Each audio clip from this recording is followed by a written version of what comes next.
everybody, and welcome to another episode of Adventures with Andy. Today, we're doing leftovers. I don't mean leftovers for dinner, although we probably are doing leftovers for dinner. We do that a lot. That's cool. It's easy, it's fine. Especially when there's just two of us. You make a whole big batch of food, then you just dish it out on plates and heat it up every night. No, I am talking about using leftovers for dyeing yarn. The yarn that we're going to be using today is the yarn mop from the September Dye Along with Kim Knits, where we did the beach rock layered inspired yarn. And then just some other random food coloring and food colorish stuff that I had left over as I was working on other projects. And you may notice I don't have any yarn to hold up and show you. I don't have any dyes to hold up and show you. That's because I literally dyed these as I was working on something else, and I'm like, I'm not gonna use all this food coloring. I don't want to just pour it down the drain. All right, let's go jump in the crock pot with this yarn. Need the yarn to put it on? Yeah, let's grab this yarn mop, which didn't really have a whole lot of color on it. Oh, here's something else. I don't want to waste any food coloring or dye or whatever. Let's toss this in. So yeah, it literally was just leftovers, and I shot these bits and pieces as I was working on other projects and filming other things. So the yarn's already been dyed and set and everything, and I am recording the intro after the fact, which I never do.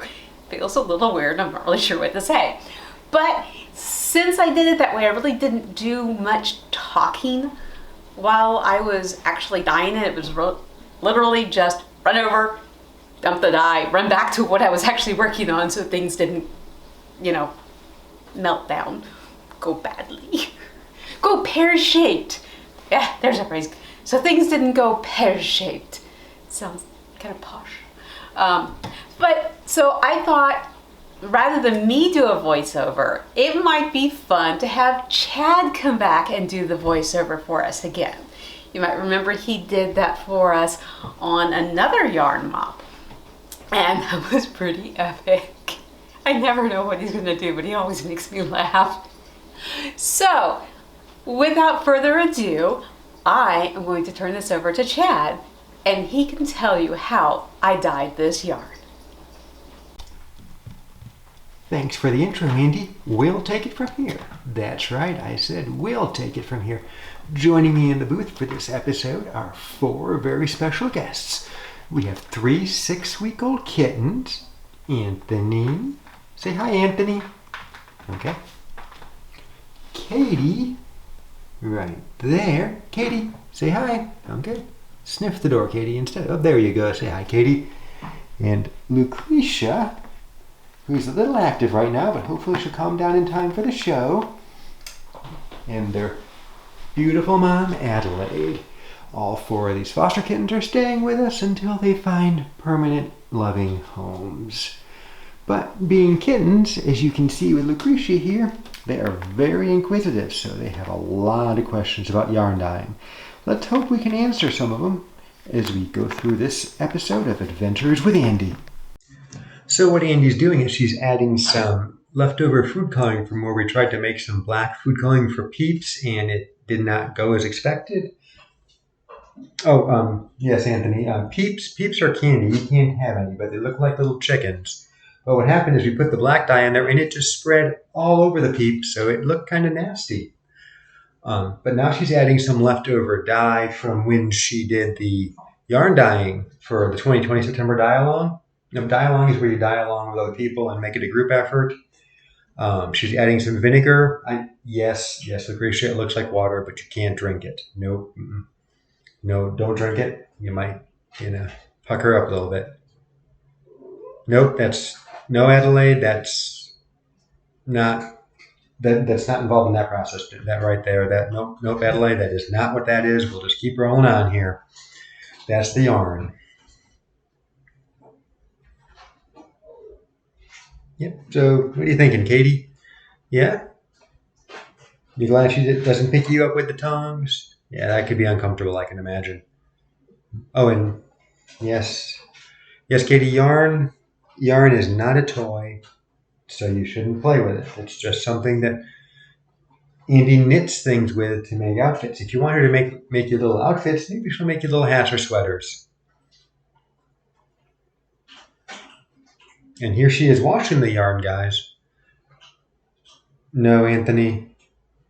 Okay, Anthony, I understand, yes. Licking the yarn might be more efficient, but, well, that's not how she's going to use it. She's going to use soap and water. Okay? And no, you don't need to go in the bin. You don't need to go in that bin with the water. She's washing the yarn, but you're not going to go in there, so no need to worry. You can come out from under the desk, Anthony. She's not going to get you wet. Well, no, Lucretia, like I told Anthony, Andy using her tongue isn't going to be any more efficient at cleaning this. She's got to rinse it in the water. Yes, I understand that you use your tongue to take a bath and to wash things. But all she's trying to do right now is she's just trying to get the extra food coloring and any other dyes out of it that she might have used. Okay, so yeah, that's soap. That's not a treat. Nope, don't play with the bubbles on the screen. Katie. Well, no, Katie. Don't play with the bubbles. Stop playing with the bubbles on the screen. Oh, jeez. Guys, they say don't work with kids and animals. Well, I guess this is why. Okay, you're purring. You're forgiven.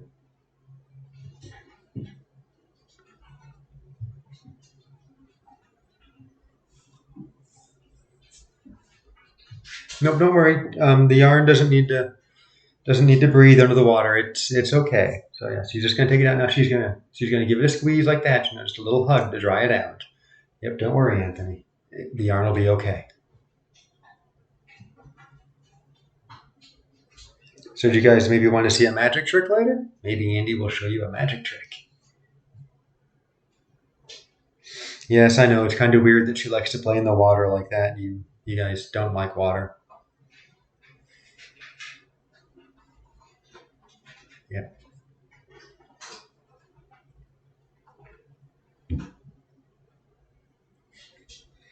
No, it's not yarn abuse, guys. She's just washing it. No need to call any hotline or anything like that. But now she's going to use some sanding sugar. Remember those Peeps that we talked about earlier? No, you can't eat Peeps. They're marshmallow. They're bad for you.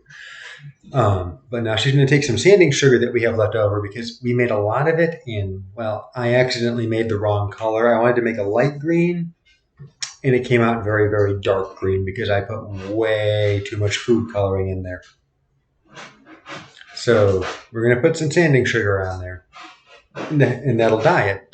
The color will transfer from the sugar as the sugar dissolves onto the yarn. That's pretty cool, isn't it, Lucretia? So yeah, she's just sprinkling it on there. No, Katie, that won't double as a litter box. Yes, it looks like litter, but it's sugar. And no, Anthony, you can't eat it. I'm sure it looks tasty and I'm sure it's sweet, but sugar's not good for kittens. You're already hyper enough.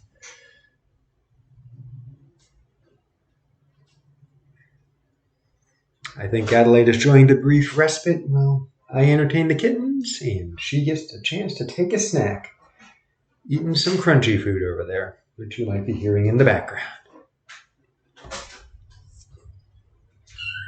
Yep. That's right, Anthony. More sugar. That's just how sweet Andy is. Just more and more sugar.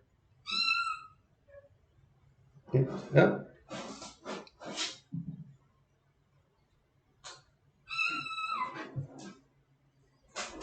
Now, you know how sometimes we roll you guys over to pet your belly? Well, watch this. Yep. Dyed her hands green, didn't it? But now she's going to flip the yarn over and dye the yarn's belly. Put a little more sugar on there, mix it up, rub it around a little bit. No, Lucretia, we're not going to pour sugar on you, no matter how much you beg. Yes, you can roll around like that all you want. But no, we're not We're not going to put sugar on you. We're not going to put treats on you either.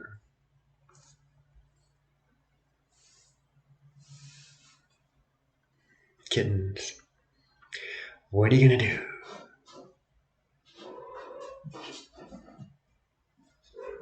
Mm-hmm.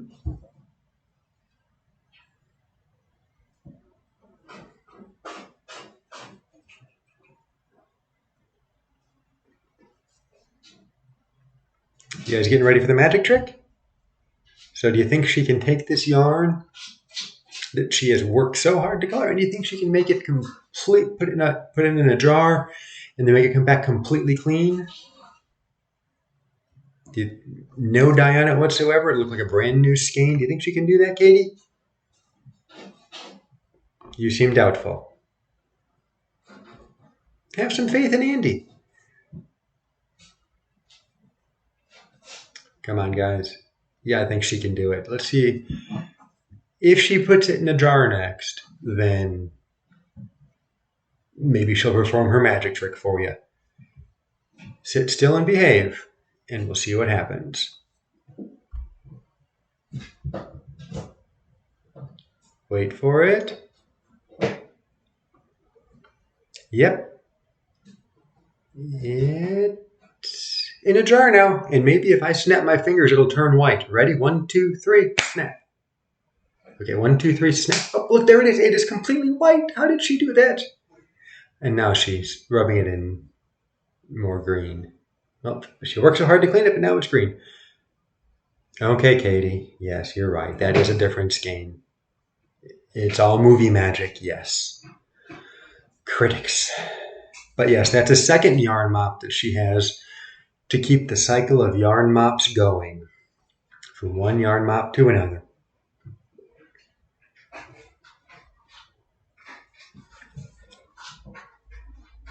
Each yarn mop passes on what it learned to the next one so that each one can improve. No, Anthony, this is not a horror film. Yes, the yarn is in water again, but no, this is not a horror film. Poor kid. Thinks it's a horror film.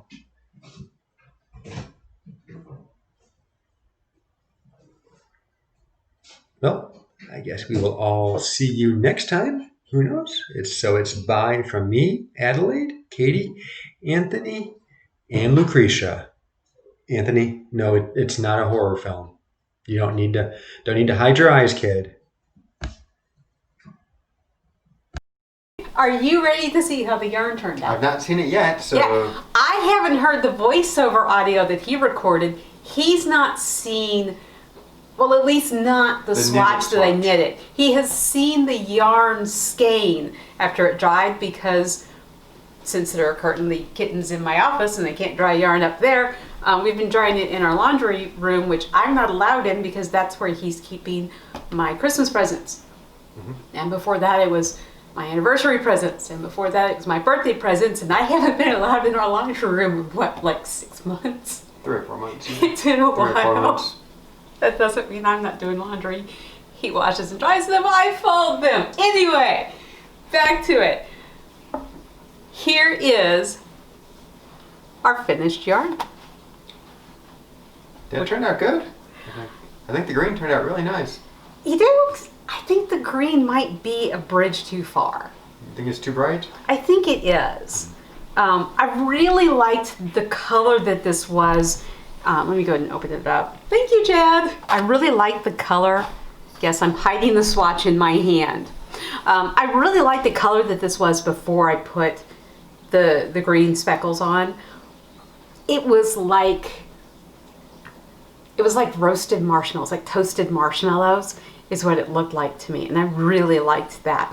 But you know, we had the green sprinkles that somebody put a little bit too much food coloring in, so they were extra green. And we have a ton of them still. So I wanted to at least give it a shot. I've never tried speckling before. Mm-hmm. So I thought I'd try it. But yeah, I think it might be a little bit too much. But you like it? Yeah, it looks pretty good. Yeah? What do you like about it? I just like the different color patterns. Yeah. I think the green just adds a little vibrancy to it. Otherwise, the browns. Mm-hmm. It's a very muted swatch or skein without the browns. And well, you can the see the greens bring a little pop of color to it. You can see that neon green from the dialogue from the beach rock one. Mm-hmm. You can see that here, and I think if it had been that color green, mm-hmm. I think the speckles would have been really awesome. I don't think this is quite the right color green for it. I think it either needed to be more, it didn't need to be either lighter like this green or darker like a moss green. Mm-hmm. So I'm definitely going to try speckling again. I'm not on this skein. No. No. Another skein. Are you ready to see what the swatch looks like? Of course. And here is our knitted swatch. See, I think that turned out good. What do you think? Yeah. Do you like it better knitted up? I think a little bit. I'm still not 100% sold on it. Yeah. It grows on me a little more. I don't know why, but for some reason it just reads very 1970s to me. Sorry to everybody who loves the 70s. I am a child of the 80s. And there was no bleeding when I rinsed this yarn. There was no bleeding. It knitted up really easy. And we do have some actual distinct specks of color, some distinct speckles. We have some that's more stretched out too. There wasn't a lot of stickiness from the sugar either when I washed it. I was afraid of that because that can apparently happen if you use sugar. I think because it was such a small skein of yarn, it's just a mini skein in the crock pot, that it didn't overpower the solution. Mm-hmm. There was enough water to dilute it enough that when it came time to wash it, the yarn wasn't really super sticky. Mm-hmm. I washed it really good though with soapy water to make sure I got all that out. And I did wash the other yarn mop that we used for this yarn as the yarn mop for this yarn mop, so that I don't have to worry about any sugar that's on it either. So what do you think would be a good name for this skein of yarn? I don't know, almost looks kind of like a forest floor where you've got, tree roots and stuff like that, and some leaves that have fallen, or maybe some grass or moss growing. I think maybe if I added additional colors of green, maybe. I can't come up with a name for it that I really like, and I don't know why there's... I'm thinking like mint chip chocolate or mint chip s'mores, but I don't know. Old toasted marshmallow? Oh, it's not good. Anyway, I hope all of you had a wonderful time on this whirlwind leftover adventure with us, which does go to show that if you've got just a little bit of food coloring left over, and it doesn't have to be from a yarn dotting project. The black food coloring was from making Peeps. Mm-hmm. Actually, the sprinkles was from when we went back and made another batch of Peeps. But you could be baking a cake, you could be whatever you would be using food coloring for. You can go ahead and use that real quick to dye some yarn. You don't have to toss it out. There's always a use for it. But I hope you had fun, and I will see you on our next adventure. Bye. Say bye, Chad. Bye, everybody. Bye.